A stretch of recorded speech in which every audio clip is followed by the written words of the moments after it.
श्री शिवाय नमस्तु भयम। दोस्तों, जैसा कि आप सभी लोग जानते हैं कि 10 जुलाई 2026 यानी शुक्रवार को पड़ रही है आषाढ़ मास की कृष्ण पक्ष योगिनी एकादशी।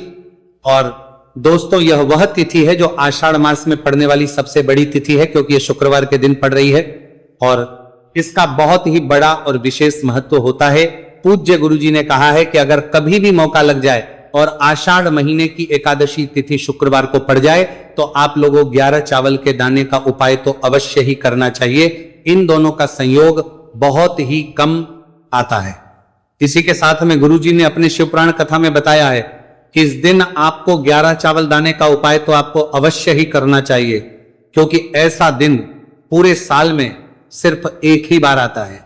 और दोस्तों, आप सभी लोग जानते हो कि शुक्रवार एकादशी तिथि का अगर सबसे बड़ा कोई उपाय तो वह 11 चावल के दाने वाला उपाय। तो दोस्तों, इस शुक्रवार एकादशी तिथि के दिन आप लोगों को इस 11 चावल दाने वाले उपाय को जरूर करना है। बहुत सारे लोग होंगे जिन लोगों ने इस उपाय को ना किया हो, मतलब पूरा साल निकल गया, उन्होंने किसी भी दिन इस 11 चावल के दाने वाले उपाय को ना किया हो।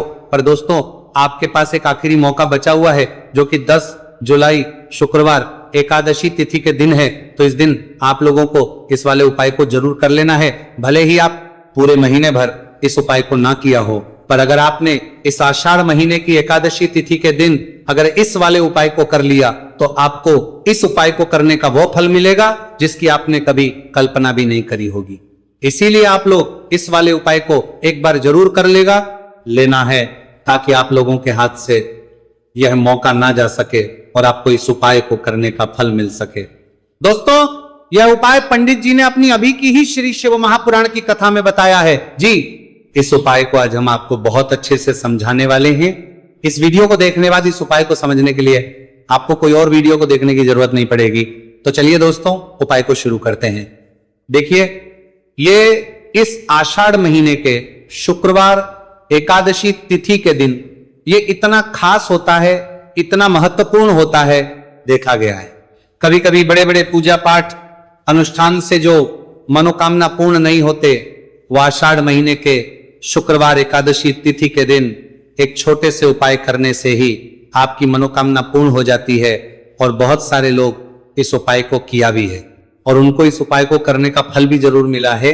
अगर आप लोग भी इस उपाय को करना चाहते हैं तो आप इस उपाय को पहले अच्छे से समझ लेना, सुन लेना, उसके बाद करना। आपको इस उपाय का फल जरूर मिलेगा। और इस उपाय को कर लेने से आपके घर में चाहे किसी भी प्रकार की दोहक और समस्या क्यों ना चल रही हो, आपको उसका कारण भी नहीं पता है कि भाई यह समस्या किसका कारण से चल रही है, उसका भी कुछ कारण हो सकता है, जैसे पितृदोष हो सकता है या किसी भी तरह का मंगल दोष भी हो सकता है। तो इस दिन आप लोगों को यह वाला उपाय करने लेना है।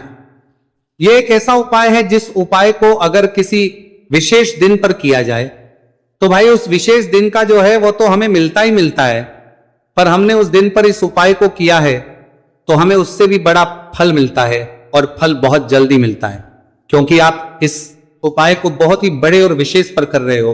तो चलिए अब उपाय के बारे में बात करते हैं, लेकिन उससे पहले आप लोगों को यह जानना आवश्यक है कि आखिर ये उपाय किस समय करना है, किसको करना है और कैसे करना है। तो चलिए हम आगे आपको वीडियो में एक एक करके बता रहे, तो कोई ना के लिए आपको देखने को मिलेगा, देते हैं। लेकिन उससे पहले अगर आप लोग हमारे चैनल पर पहली बार आए हैं या फिर मेरी आवाज आज पहली बार सुन रहे हैं तो हमारे चैनल को सब्सक्राइब जरूर कर लेना, और इस वीडियो को करके कमेंट बॉक्स में श्री शिवाय नमस्तुभयम ओम नमः शिवाय जरूर टाइप कर देना। तो दोस्तों, इस 11 चावल के दाने वाले उपाय को हमें इस शुक्रवार एकादशी तिथि के दिन कैसे करना है, किसको करना है, किस समय करना है और कहां पर करना है, ये सारे सवालों के जवाब आपको इस वीडियो में मिल जाएंगे। और जो ये वीडियो देखिएगा भाई, उसको 11 चावल के दाने वाला उपाय जरूर करना चाहिए, क्योंकि इस दिन एक चावल के दाने का बहुत ही बड़ा और विशेष महत्व होता है। और जब बात आ जाए 11 चावल के दाने की तो ये सोने पर सुहागा वाली बात हो जाती है, और ये एक बहुत ही बड़ा उपाय हो जाता है इस शुक्रवार एकादशी तिथि का। तो अब दोस्तों, इस 11 चावल के दाने वाले उपाय को आखिर करना किसको है, सबसे पहले हम लोग वो बात जान लेते हैं। तो देखो, घर की जो बड़ी माताएं बहनें होती हैं, उन माताओं बहनों में से कोई भी एक बड़ी माता बहन इस वाले उपाय कर सकती है।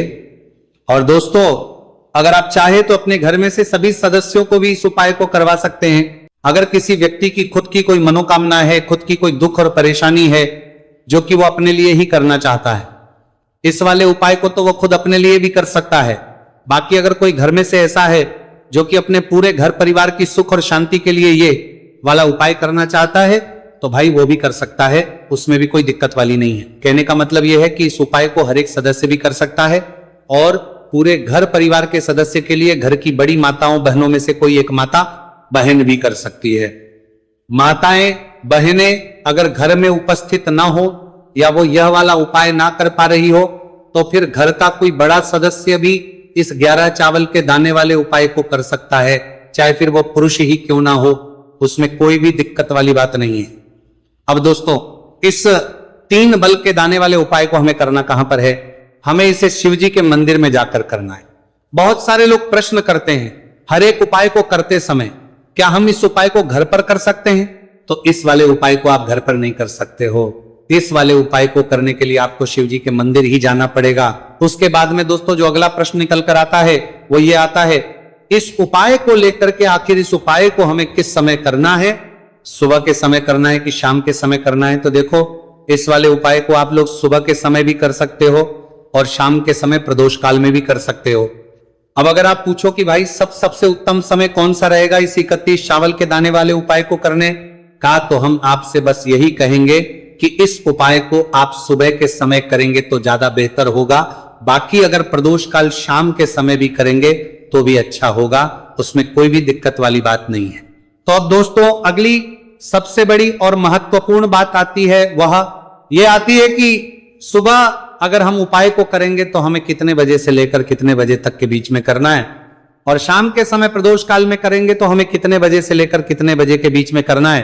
तो देखो, सुबह जितनी जल्दी हो सके आप उपाय को करने की कोशिश करना। बाकी अगर किसी कारणवश लेट भी हो जाओ, थी देर भी हो जाए, तो 10 या 11 बजे तक भी आप उपाय कर लेना, पर 12 बजे से ज्यादा देरी ना हो, ठीक है? इस बात का ध्यान रखना। उसके बाद में दोस्तों अगर शाम के समय प्रदोष काल की बात करें, प्रदोष काल का जो समय है होता है वो शाम के 6 बजे से शुरू हो जाता है। मतलब शाम के 6 बजे से लेकर 7 बजे के बीच का जो समय होता है, ये समय प्रदोष काल का समय होता है।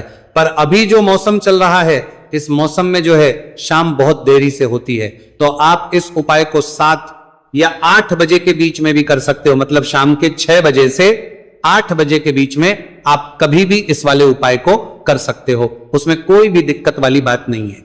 अब दोस्तों यहां पर इस उपाय को लेकर एक और सबसे बड़ी बात यह निकल कर आती है कि इस 11 चावल के दानों को हमें लेना कहां से होता है, और हमें इस उपाय को करने के साथ में क्या और कुछ भी सामग्री ऐसी होती है जो शिव जी के मंदिर लेकर जानी पड़ रहती है। तो देखो यहां पर हम आपको बता दें, सबसे पहले आप लोग ये जान लो कि ये जो 3 चावल के दाने वाला उपाय है, सिर्फ और सिर्फ आप उपाय की सामग्री लेकर कभी भी शिव जी के मंदिर मत जाना, क्योंकि हमें भगवान के सामने यह नहीं दर्शा है कि अगर हम भगवान शिव जी के मंदिर आए हैं तो अपने फायदे के लिए आए हैं।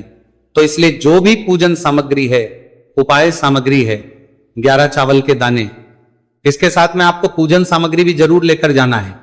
देखो, अगर सुबह के समय उपाय कर रहे हो तो सीधी सी बात है, 1 लोटा जल तो आप लेकर जाओगे ही जाओगे। वही 1 लोटा जल अगर मिट्टी का जल हो तो बहुत अच्छा रहेगा। मिट्टी का जल कैसे बनाता है, इसके लिए हमने पहले से बहुत सारी वीडियोस बना दी है आपके पास। इस दिन एक आखिरी मौका रहेगा, मिट्टी का जल शिव जी पर चढ़ने का और उपाय को करने का बहुत बड़ा आपको इस दिन फल मिलेगा। तो इसीलिए इस दिन हो सके तो भाई मिट्टी का जल चढ़ाना, तो अपने साथ में कम से कम 1 लोटा जल तो आपको लेकर जाना ही जाना है। अगर मिट्टी का जल नहीं है तो घर का जल भी आप इस्तेमाल कर सकते हो।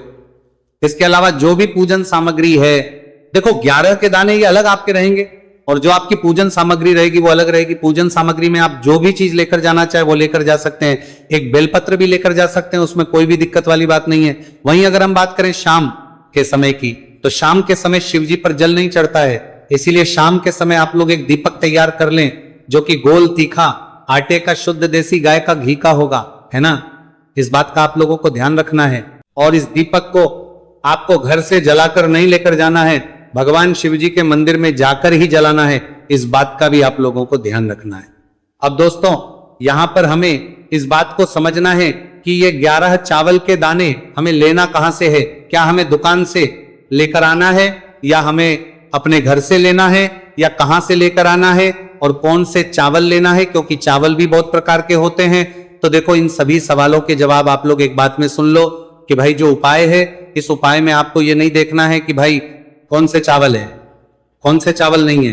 बस जो भी चावल ले रहे हो वो चावल का दाना सबूत होना चाहिए, मतलब साबुत होना चाहिए, टूटा हुआ नहीं होना चाहिए, कटा पीटा नहीं होना चाहिए। ये बात आपको ध्यान रखना है। बाकी आपका चावल बासमती हो या सादा चावल हो या कोई सा भी चावल हो, उसमें कोई भी दिक्कत वाली बात नहीं है। तो सीधी सी बात है कि आपके घर के रसोई घर में जहां पर आप बनाते हो, वहां पर जो भी चावल आपके उपस्थित हो, उन चावलों में से अपनी एक कटोरी भर लेना या एक मुट्ठी चावल अलग से निकाल कर रख लेना, क्योंकि हम 11 चावल ही यहां पर इस उपाय में लेने वाले हैं।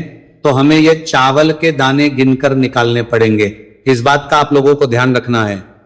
तो अपने उस चावल की कटोरी में से या चावल में से 11 ऐसे चावल के दाने आप लोग निकाल लो जो कि टूटे हुए ना हो, कटे पीटे ना हो, कोई दाग ना लगा हुआ हो, है ना। अच्छे साबुत चावल के दाने 31 दाने आप लोग निकाल कर रख लो और इन्हें किसी भी एक कागज की पड़िया में या किसी एक छोटी सी कटोरी में आप लोग रख लो, ताकि ये सुरक्षित रहे, आपके एक भी चावल का दाना इधर उधर ना हो और आपका उपाय भी पूरा अच्छे से हो जाए। तो भाई जैसे ही आपका उपाय की जो सामग्री है, 11 चावल के दाने, ये तैयार हो जाते हैं, उसके बाद में आपको जो भी अपनी पूजन सामग्री है, सुबह समय कर रहे हो तो 1 लोटा जल और 1 बेलपत्र या पूजन सामग्री जो लेकर जाना चाहो उसकी भी तैयारी कर लेना। और शाम के समय जा रहे हो तो भाई अपना जो दीपक है उसे तैयार कर लेना, ठीक है। और उपाय को करते समय शुद्धता का विशेष रूप से ध्यान रखना, ठीक है। सुबह सुबह स्नान करने के बाद ही उपाय को करने की आप लोग तैयारी करना। उसके बाद अगर शाम के समय की बात करें तो शाम के समय आपको स्नान करने की जरूरत नहीं है, पर शुद्धता ध्यान रखना है। आपको स्नान तो नहीं करेंगे, आप हाथ मुंह धोकर भी इस वाले उपाय को शाम के समय प्रदोष काल में कर सकते हैं, इसमें कोई दिक्कत वाली बात नहीं है। तो आप अपने उपाय की पूरी सामग्री तैयार करके आपके पास ही में जो आपका शिव मंदिर हो वहां पर पहुंच जाइए।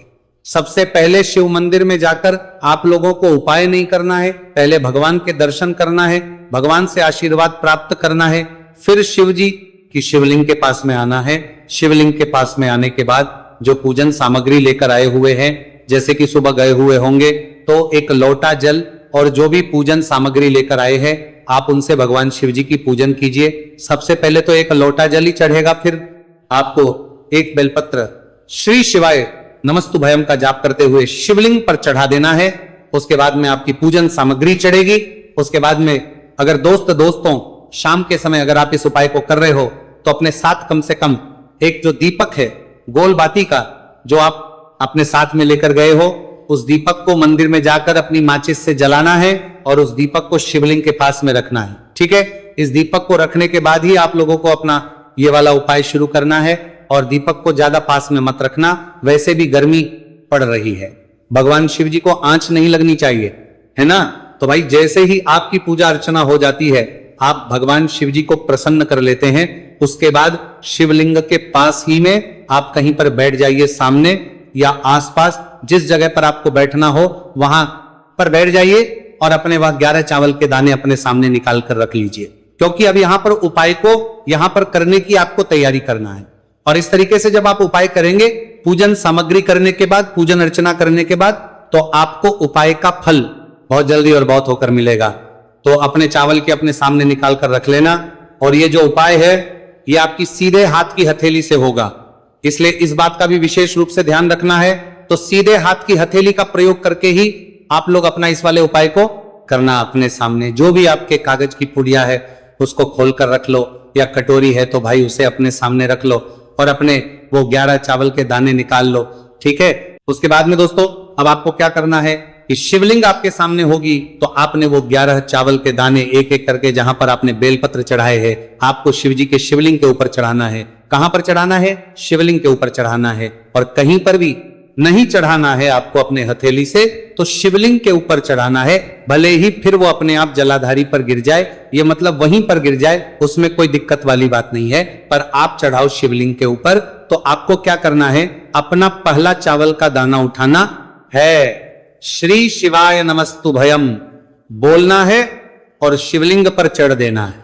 इसी तरीके दूसरा चावल का दाना उठा है, शिवलिंग पर चढ़ना है और मंत्र बोल देना है, और फिर तीसरा चावल का दाना उठाना है, श्री शिवाय नमस्तु भयम बोलना है और चढ़ देना है।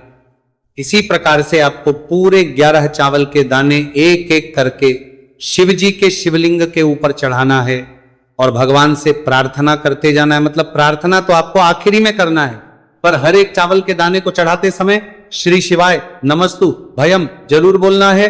उसके ही में ये चावल का दाना शिवलिंग के ऊपर आपको चढ़ाना है। जैसे ही आपके 11 चावल के दाने शिवलिंग के ऊपर चढ़ते हैं तो भाई उसके बाद में आपको क्या करना है, भगवान से अपनी मनोकामना बोलना है। मनोकामना भी कब बोलना है, जब आपका 11 चावल का दाना आपके सीधे हाथ की हथेली में हो और आप उसे चढ़ाने के लिए जा रहे हो। श्री शिवाय नमस्तु भयम बोलकर उस आखिरी चावल के दाने को शिवलिंग के ऊपर चढ़ा देना। भगवान से फिर अपनी वो मनोकामना बोल देना जिस मनोकामना के लिए आप लोग अपना ये वाला उपाय कर रहे हो, जिस भी दुख और परेशानी के लिए आप लोग अपना ये वाला उपाय कर रहे हो। उसके बाद में जैसे ही आप अपनी मनोकामना बोल देते हो, आपका ये वाला उपाय पूरा हो जाता है। पर दोस्तों, उपाय को करने के बाद आप लोगों को 2 मिनट भगवान शिव जी के मंत्र का जाप जरूर करना है, और मंत्र का जाप करने के बाद भगवान से एक और बार करना है अपनी मनोकामना के लिए, या अपनी जो भी दुख और परेशानी है उसके लिए। इसके बाद में आप लोग भगवान को देखकर, भगवान से प्रार्थना करके, उनसे आशीर्वाद लेकर वहां से उठ सकते हैं और अपने घर पर जा सकते हैं। बस दोस्तों, यहां पर ये वाला उपाय पूरा हो जाता है। इस तरीके से जो भी व्यक्ति छोटी छोटी छीक का ध्यान रखते हुए इस 11 चावल के दाने वाले उपाय को करेगा, निश्चित सी बात है उसे उसकी मनोकामना पूरी होगी, और जो भी दुख और परेशानी है वह भी बहुत ही जल्दी दूर होंगे। तो दोस्तों, यह थे पूज्य गुरु जी द्वारा बताए गए कुछ बहुत ही खास उपाय। अगर आपको जानकारी अच्छी लगी हो तो वीडियो लाइक करिएगा। मिलते हैं फिर एक नए वीडियो के साथ। श्री शिवाय नमस्तु भयम।